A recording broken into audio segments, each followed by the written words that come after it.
கொல்கத்தாவில் பெண் மருத்துவர் பாலியல் வன்கொடுமை செய்யப்பட்டு கொடூரமாக கொல்லப்பட்டதை கண்டித்து மக்களதிகாரம் அமைப்பு சார்பில் திருச்சியில் கண்டனார்ப்பாட்டம் நடைபெற்றது. கொல்கத்தாவில் உள்ள தனியார் மருத்துவக் கல்லூரியில் பெண் மருத்துவர் பாலியல் வன்கொடுமை செய்யப்பட்டு கொலை செய்யப்பட்ட சம்பவம் நாடு முழுவதும் பெரும் அதிர்ச்சியை ஏற்படுத்தியுள்ளது. மருத்துவர் மீது நடத்தப்பட்ட இந்த கொடூர தாக்குதலை கண்டித்தும் மருத்துவர்களுக்கு பணி பாதுகாப்பு வழங்கிட கோரியும் இந்திய மருத்துவ சங்கம் நாடு தழுவிய வேலைநிறுத்தத்திற்கு அழைப்பு விடுத்தது.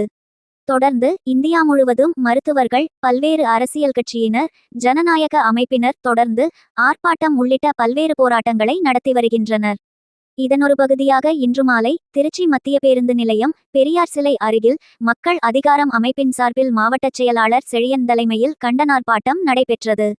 ஆர்ப்பாட்டத்தில் கொல்கத்தா பயிற்சி மருத்துவர் படுகொலையை கண்டித்தும் இதில் தொடர்புடைய அனைத்து குற்றவாளிகளுக்கும் தண்டனை வழங்கி உரிய நீதி வழங்கிட வேண்டும் என கண்டன கோஷமிட்டனர்.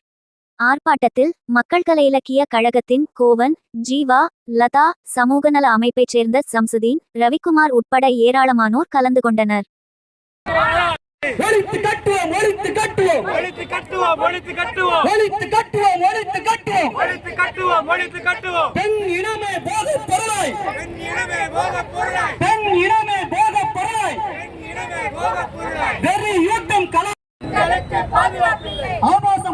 இணையதளங்கள்,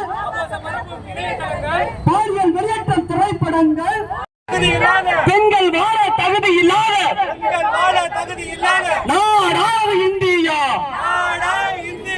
வெட்கக்கேடு வெட்கக்கேடு, மானக்கேடு மானக்கேடு, பாதுகாப்பில்லை பாதுகாப்பில்லை, சிறுமிகள் முதல் முதியோர் வரை